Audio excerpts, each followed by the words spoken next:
성경의 전체적인 말씀이 우리에게 가르쳐주는 것은 가르쳐주는 큰 주제는 그 주제 중 하나는 용서입니다. 용서. 성경은요 전체가 예수 그리스도를 중심으로 쓰여졌습니다. 그리고 그 예수님이 우리에게 보여주신 가장 큰 가르침이 있다면 당연히 그것은 용서입니다.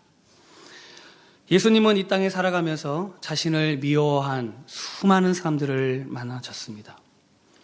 그들을 만약 용서하지 않았다면 예수님은 절대 십자가를 지을 수 없었을 겁니다. 용서는 무거운 주제입니다. 그리고 용서는 어려운 주제예요. 그러나 그 용서에 사랑이 더해지면 다른 문제가 됩니다. 하나님이 세상을 이처럼 사랑하사 독생자를 주셨으니 이는 저를 믿는 자마다 멸망치 않고 영생을 얻게 하려 하심이라. 우리에게 영원한 생명을 주시려고 하나님이 이 땅에 독생자를 보내셨어요. 사랑하기에 용서하신 것입니다. 사랑하기에 품어주신 것이죠. 용서는 사랑 없이 안 됩니다. 그래서 우리가 용서에만 집중하려고 하면 사실 할수록 용서할 수 없게 돼요. 참 신기합니다. 내가 용서해야지. 이 사람을 용서해야 돼. 그게 맞는 거야 라고 아무리 생각해도요. 더 미워져요. 더 분노가 차오르고요. 안 봐서 괜찮다. 그 사람 얼굴 보면 갑자기 다시 분노가 막 차오릅니다.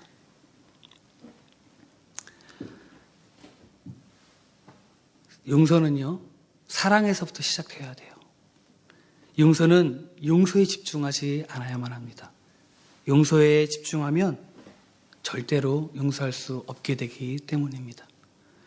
그래서 저는 오늘 말씀을 통해 예수님이 우리에게 말씀하시는 용서에 대해서 그리고 사랑에 대해서 나누려고 합니다. 예수님이 우리 가운데 주신 사랑과 용서의 통찰력을 통해서 예수 안에서 참된 승리하는 삶, 참된 평화와 기쁨의 삶 누리시는 저와 여러분 되시기를 축원합니다. 가장 먼저 우리는요 용서라는 것이 가지는 특징을 조금 살펴볼 필요가 있습니다. 그것은 세상에 나 혼자만 있을 때는 용서라는 단어를 사용할 필요가 없다라는 것입니다. 무슨 말이냐면 나와 너, 우리가 있을 때 용서라는 단어를 사용하게 됩니다. 아담이 혼자 있을 때는 용서라는 단어를 쓸 이유가 없었습니다. 필요가 없었어요. 하지만 하와와 함께하고 하와가 준 선악과를 먹고 죄를 지었을 때 아담은 하와를 용서해야 했습니다. 또한 하와 역시 자신에게 선악과를 먹은 죄를 덮어씌우려고 했던 그 아담을 용서해야 했죠. 용서가 없었다면 아담과 하와는 함께 살지 못했을 겁니다. 다시 말해서 용서라는 단어는요 절대 혼자 있을 때 쓸 수 있는 단어가 아니라는 것입니다. 함께 있는 공동체에서 써야 하고 쓰게 되는 단어라는 것입니다. 함께 살아가고 함께 일하고 함께 나누는 삶 가운데서 나타나게 되는 단어라는 것이죠. 오늘 성경 본문 중에 아주 중요한 구절이 한 구절 나옵니다. 20절인데요 우리 다 같이 한번 읽어봤으면 좋겠습니다. 짧기 때문에 같이 한번 읽겠습니다. 같이 읽겠습니다. 두세 사람이 내 이름으로 모인 곳에는 나도 그들 중에 있느니라. 이 말을 다른 관점으로 보면 나 혼자 예수님의 이름으로 있을 때는 예수님이 나와 함께하지 않는다는 말인가요? 갑자기 헷갈리시죠? 이렇게 당연히 아니죠. 당연히 아닙니다. 우리는요 이 말씀을 20절만 보고 나서 두세 사람이 모인 곳에 예수님이 반드시 함께 하시는구나. 그럼 나는 이 말씀을 왜 주신지를 우리가 전체적인 28장의 내용과 문맥을 통해서 보아야만 합니다. 혼자 믿음을 지키고 있으면 주님이 함께하지 않는다는 것이 아니라 두세 사람, 다시 말해서 공동체가 있는 곳에 내가 함께 하겠다라는 것이에요. 예수님이 말씀하신 것은 이 교회 공동체 가운데에 내가 놀라운 은혜와 놀라운 능력을 주겠다라고 하는 말씀이라는 것입니다. 공동체에서 어떻게 생각하고 어떻게 행동하고 어떻게 말해야 되는지 예수님은 이 18장 전체를 통해서 우리에게 말씀해 주고 있다는 것입니다. 어떤 이는 이렇게 물어볼 때가 있습니다.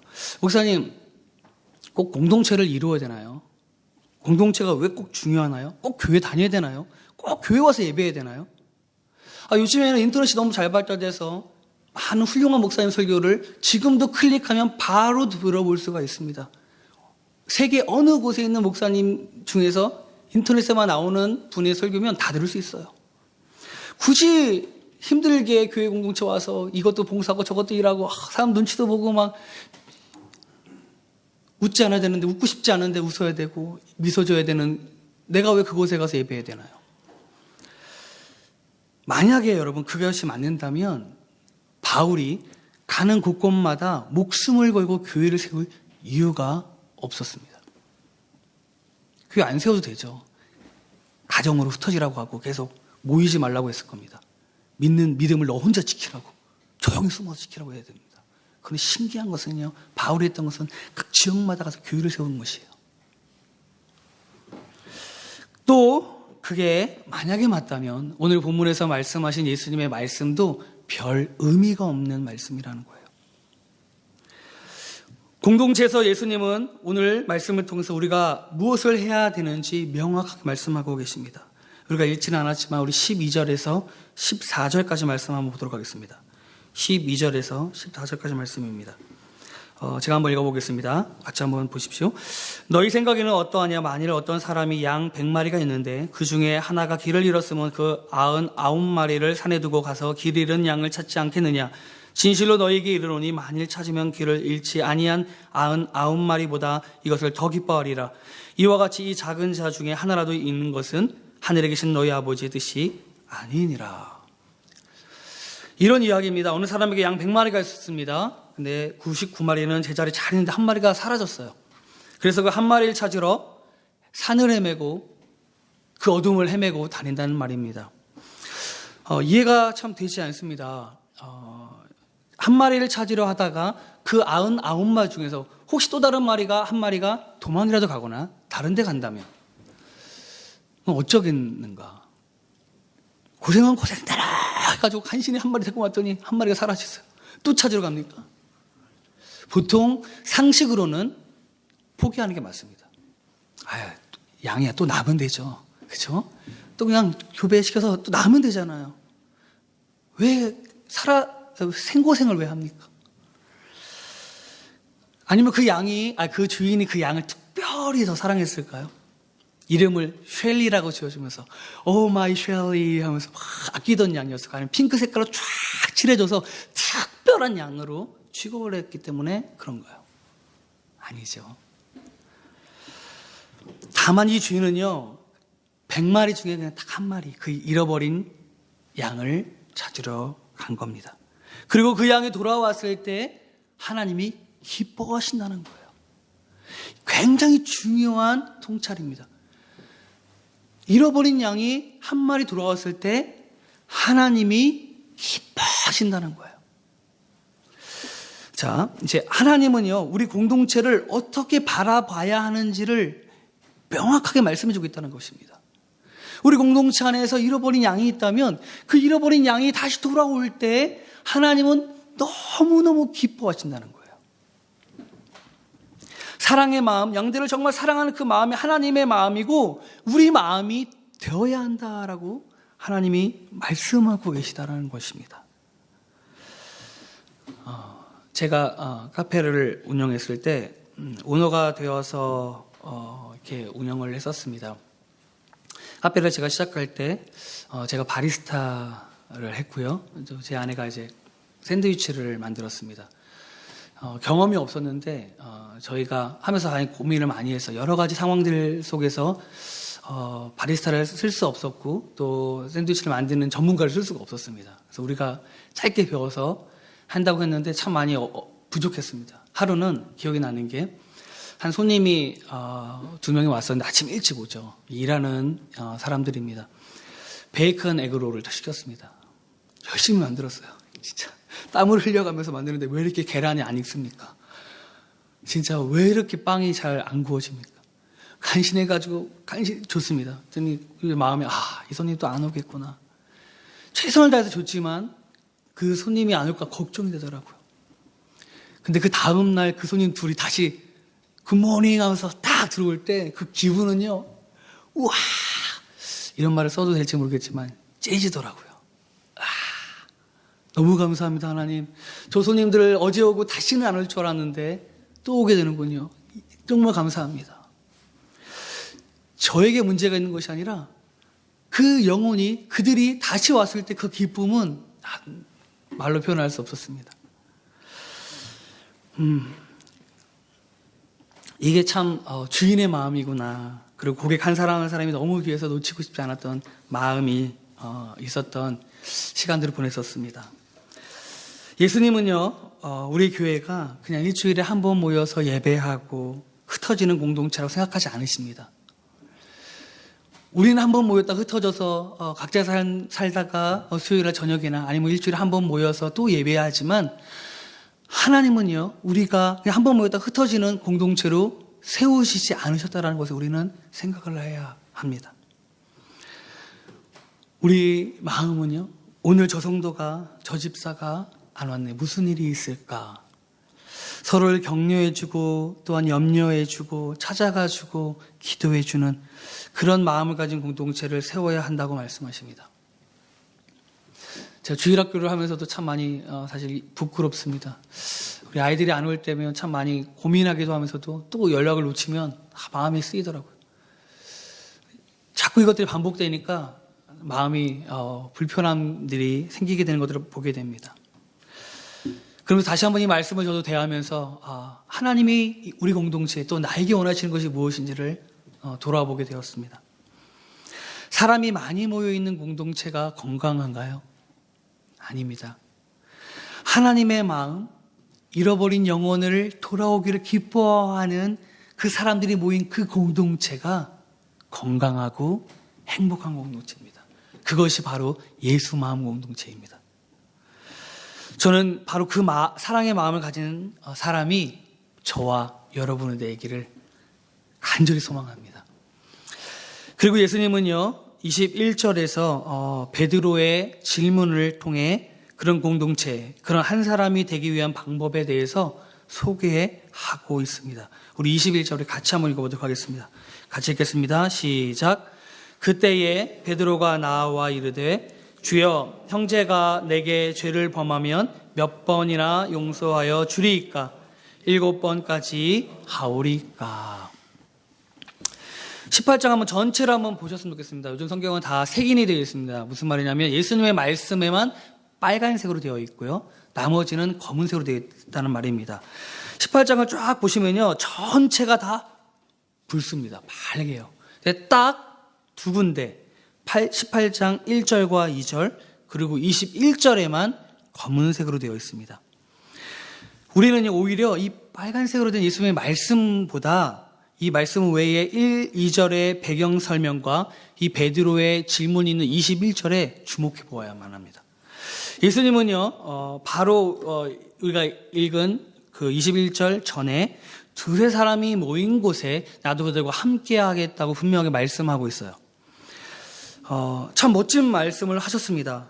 두세 사람이 합심하여서 무엇이든지 구하면 하늘의 아버지께서 구한 그것을 들어주시겠다고 말씀하셨다는 거예요. 얼마나 멋집니까? 그러면 그 질문이 주님 정말입니까? 두세 사람만 모인 그곳에 주님이 함께 하신단 말입니까?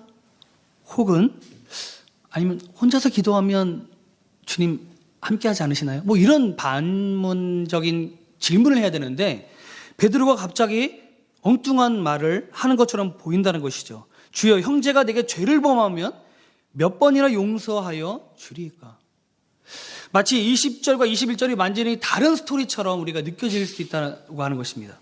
그런데 그것이 아니라는 것이죠. 그것이 아니라는 것입니다. 왜 여기서 갑자기 용서가 나오느냐면 베드로의 질문은요, 예수님의 의도와 가르침에 대해서 너무너무 정확하게 그것을 파악하고 하는 질문이라는 거예요. 그 예수님의 의도와 가르침은 바로 사랑의 공동체를 세우는 것이라는 거예요. 1절과 2절의 말씀을 보면 어떻게 사랑의 공동체가 시작되었는지를 우리는 알 수 있습니다.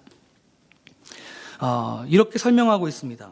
그때의 제자들이 예수께 나와 이르되 천국에서는 누가 크니까? 누가 크니까? 제자들이 예수님 앞에 나와서 질문한 한 질문이 그것입니다. 주님, 천국에서는 누가 큰 자입니까? 물어요. 그리고 나서 예수님께서 하시는 말씀들이 쭉 18장 전체로 이어져 가고 있습니다. 제자들, 이 예수님의 제자 공동체에 문제가 생겼습니다. 천국에서 누가 크냐는 것이 굉장히 이들 안에서 이슈가 되어버린 것이에요. 예수님이 이에 대해서 분명하게 아셨습니다. 그러면서 뒤에 말씀하시는 내용들은 어린아이와 같지 아니하면 천국에 갈 수 없다라고 말씀하시면서 공동체에서 서로 비교하는 것, 누가 큰지에 대한 비교하는 것, 그리고 내가 더 크다라고 생각하는 우월의식, 그 우월감이 결국은 한 영혼을 실족해 하고 미워하게 만들고 그 안에서 분쟁과 불편함을 만든다라는 것을 말하고 있다는 것입니다. 크리스찬들이 서로를 향해 상처를 주고받는 것은요, 다른 데 있지 않습니다. 우리가 서로를 비교하거든요. 그리고 서로가 서로에게 하지 않아야 될 이야기를 하거든요. 그러면서 공동체가 병이 들고 상처 입고 아파한다는 것입니다. 그리고 21절에 베드로의 질문에 답하는 예수님의 말씀은요, 가히 충격적입니다. 정말 머리를 하는데 탁 치는 말씀을 하시죠. 뭐라고 말씀하십니까? 내게 이르노니 7번뿐 아니라 7번을 70번까지라도 할지니라. 다 아시겠지만 죄를 한 번 용서하는 것도 쉽지 않고요. 2번은 더더욱, 아니 3번은 정말 힘든 건데 7번씩 70번을 하라는 말은요, 그냥 계속 용서하라는 거예요. 죽을 때까지 용서하라는 겁니다. 말이 안 되죠, 말이. 중요한 거는요, 예수님이 말하는 그 말이 정말 우리의 상식으로는 이해가 안 간다는 것입니다. 그게 정말로 주님 건강한 공동체를 세워가고 정말 사랑의 교회를 세워가는 것은 알겠는데요, 하나님, 우리가 질문하고 싶은 건 이거예요. 그게 가능합니까? 그게 가능한가요? 용서가 그리 쉽던가요? 여러분 어떠십니까? 용서가 쉽던가요? 세상에서 가장 힘든 일 중에 하나를 뽑으라면 저는 기꺼이 용서를 뽑을 것입니다. 용서는요, 하지만 우리가 하나님의 공동체, 예수님의 공동체를 세워지기 위해서 가장 우선으로 해야 될, 또 가장 멋진 선택이라는 것을 우리가 기억해야 합니다. 어떻게 해야 합니까? 어떻게 해야 될까요? 용서라는 것을 선택할 때 우리가 기억할 것이 있어요. 그것은 용서는 내 힘으로 하는 것이 아니라는 것입니다. 용서는 내 감정에 따라서 할 수 있는 것이 아니라는 것입니다. 23절을 한번 보도록 하겠습니다. 23절을 보시면요, 이런 예화를 예수님이 또 드십니다. 천국은 그 종들과 결산하려 하던 어떤 임금과 같다라고 이야기하면서 이어가십니다. 이야기인 즉슨 1만 달란트를 빚진 사람이 만기일까지 빚을 못 갚았어요. 그랬더니 그 1만 달란트가 여러분 얼마냐면 쉽게 말하면 최소 10억이 넘어가는 돈, 굉장히 큰 돈이죠. 그 돈을 못 갚은 이 사람이 주인 앞에 갔습니다. 주인이 빚을 갚으라고 했어요. 큰일 났습니다. 인생이 끝났어요. 가족 전체가 노예가 되는 일밖에 남지 않았습니다. 그때 놀라운 일이 생기죠. 주인이 불쌍히 여겨서 빚을 탕감해 줍니다. 하늘을 날아갈 것 같은 기분이었을 겁니다. 그런데 그 사람이 그 용서를 받고 나가서 한 일이 무엇인지 우리가 그 밑에 이야기를 통해서 우리가 알 수 있습니다. 28절인데요. 우리 한번 같이 읽도록 할까요? 같이 읽겠습니다.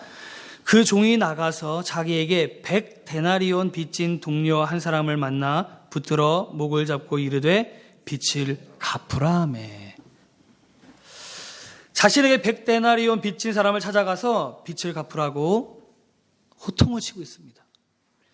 한 데나리온은 노동자가 하루 버는 품값입니다.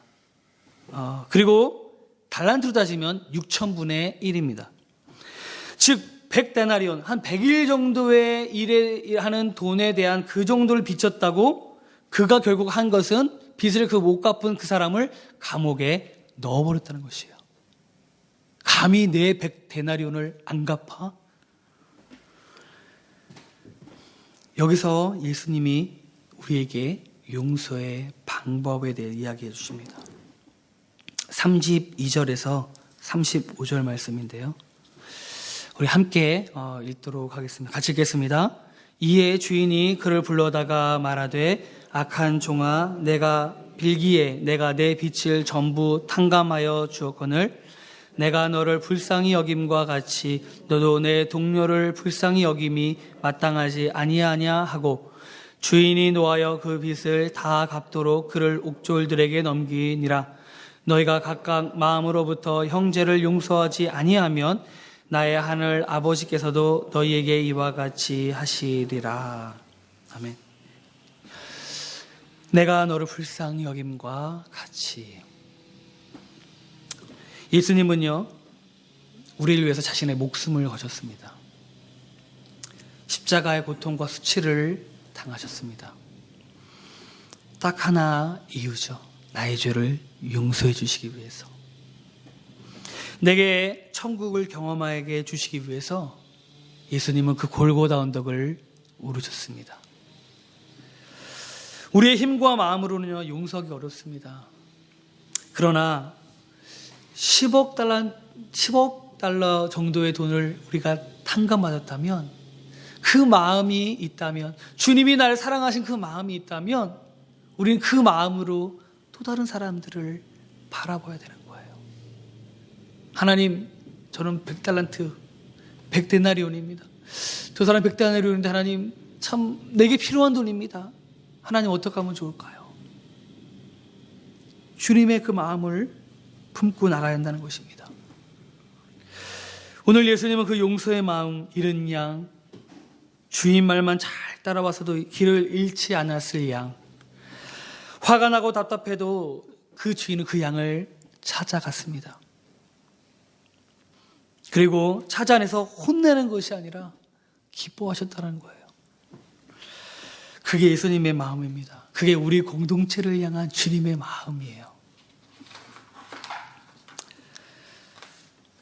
사랑하는 성도 여러분, 우리는 오늘도 한 주간의 일상 속에서 가족들과 친구들, 또 직장 동료들과 만나며 살아왔습니다. 계속되는 우리의 일상 생활들이 계속 있을 것입니다. 그러면서 그 안에 생기는 기쁨과 감사도 있고요, 분노도 있고 속상함도 있고, 다시 한번 용서에 대한 생각들을 하게끔 만드는 상황이, 사건이 우리에게 있을 수도 있습니다. 왜냐하면 우리 삶은요, 계속 비교하게 되고 어쩔 수 없이 내가 받은 상처를 주게 되고요, 나는 안 그런다고 말할지라도 어느 순간 우리의 잘못을, 또한 우리 아이들이 그대로 하고 있는 것들을 보게 될 때도 있고요. 우리는 그렇게 연약한 존재입니다. 우리는 잃어버린 양이에요. 예수님이 잃어버린 양에 비유는 것은요, 우리가 99마리 양이기 때문에 저 잃어버린 양을 보면서 저 바보같이 내가 그럴 줄 알았어, 내가 진작에 그쪽으로 가지 말라고 했는데 그 길을 가고, 그 선택하지 말라고 했는데 그걸 선택하고, 아유 내가 저럴 줄 알았어 하라고 주님이 이 말씀을 우리에게 주신 것이 아니라 바로 내가 잃어버린 양이라는 그 마음을 가지라고 주님이 우리에게 주신 말씀이라는 거예요. 그 잃어버린 양을 그 예수님은 밤새도록 그 양을 찾기 위해 쫓아다닌다는 것이고, 그 양을 찾았을 때 너무너무 기뻐하신다는 것입니다. 한 사람이 돌아왔을 때, 우리 공동체에, 우리 순모임에 다시 돌아왔을 때 하나님 앞에 감사와 기쁨으로 영광 돌려야 한다는 것이에요. 그 마음이 있는 공동체, 그 마음이 있는 교회, 그 마음이 있는 수는 하나님의 놀라운 역사를 경험하게 될 줄 믿습니다. 그것이 하나님이 우리에게 원하시는 것이라는 겁니다. 어떤 사람들은요, 일을 하다 그만두기도 하고요. 만나는 친구를 등지기도 하고 교회를 떠나기도 합니다. 그럴 때 우리가 기억할 것은 하나님 아버지의 마음입니다. 저 친구를 보니, 저 사람을 보니, 저 집사님을 보니 나보다 더 큰 복을 받는 것 같아서, 나보다 더 잘 되는 것 같아서, 하나님은 저 사람만 사랑하시는 것 같아서 참 마음이 힘들기도 하고, 하나님 저 천국에서 큰 자 되고 싶지 않고요, 여기서 큰 자 되면 안 될까요? 여기서 조금만 더 잘 살게 해주시면 안 될까요? 우리에게 정말 필요한 것은요, 큰 자냐 작은 자냐 거기에 우리 시선을 두어서는 안 돼요. 바로 사랑과 용서, 그 하나님 아버지의 그 마음에 우리의 초점을 두려고 끊임없이 노력해야 합니다. 그래서 우리가 예배하는 것입니다. 그래서 우리가 말씀 듣는 것이고요. 그래서 우리가 찬양하고 다시 한번 하나님, 우리의 마음과 시선을 주님께 두기 원합니다. 붙들어 주시고, 내가 하염없이 언약합니다. 하나님, 나는 오늘도 넘어집니다. 아니, 오늘도 이렇게 예배하고 가도 또다시 넘어지고, 가정에서 자녀들과 함께 하면서 직장에서 또 넘어집니다. 하나님, 어떻게 하면 좋을까요? 라고 우리는 가슴을 치면서 다시 한번 하나님, 내가 용서가 필요한 사람입니다. 그리고 하나님은 내가 그 용서를 받은 사람으로 주님, 또 다른 사람을 용서하게 해주십시오. 기도하게 해주십시오. 하면서 나아가야 한다는 것입니다.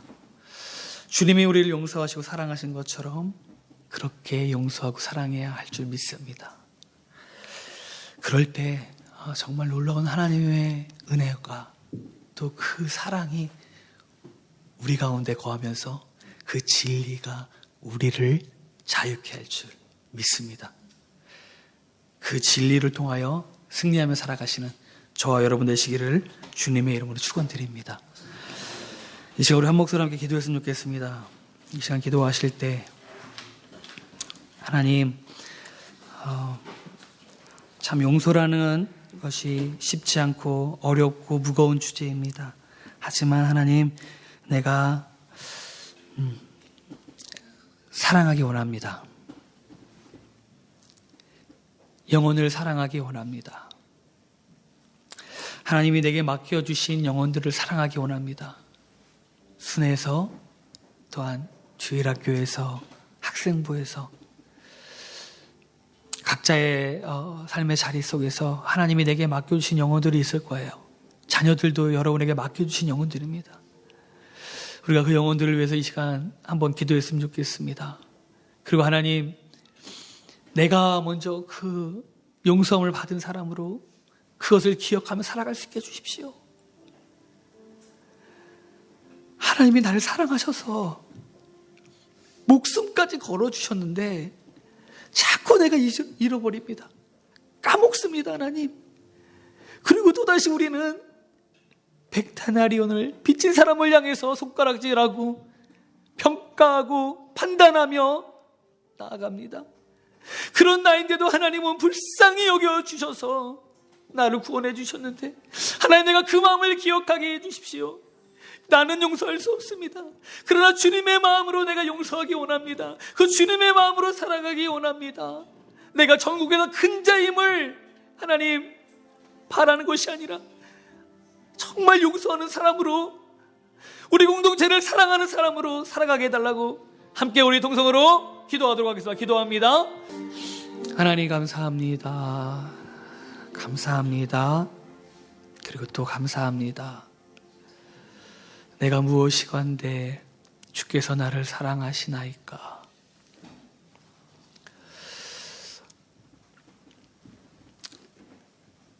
주님, 우리가 오늘도 이 자리에 주님 사랑하는 마음으로, 또한 주님 함께하고자 하는 마음으로 나와 예배하는데, 우리의 시선과 우리의 마음이 주님 영혼들에게서 떠나지 않게 하여 주옵소서. 너무 바쁘게 살다 보니, 너무 정신없이 살다 보니, 하루하루를 살다 보니 우리의 시선이 자꾸 땅으로 향하고 우리의 마음이 자꾸 나도 모르게 비교와 우월의식 속에 그리고 분노와 미움 속에 있을 때가 있습니다. 주님, 다시 한번 우리가 영혼을 바라보되 하나님이 나를 사랑하셨음을 기억하며 그 크신 사랑 앞에 서게 해주시고 그 크신 사랑을 우리 마음에 가득 채워서 주님께서 주시는 참된 평화와 자유함을 경험하며 주님 용서할 수 있도록 인도하여 주시옵소서. 우리의 마음과 생각으로는 용서할 수 없습니다. 오직 주님의 은혜와 사랑이 내 안에 가득할 때 우리가 용서할 수 있고 하나님 우리가 기뻐할 수 있습니다. 성령 하나님, 주님의 놀라운 은혜를 경험하며 살아가게 해주시고 그러한 하나님의 사람들이 모인 귀한 공동체가 또한 우리 그레이스 교회가 될 수 있도록 주님 일하여 주시옵소서. 성령 충만으로 함께하여 주시옵소서. 감사 영광 돌리며 예수 그리스도의 이름으로 기도합니다. 아멘.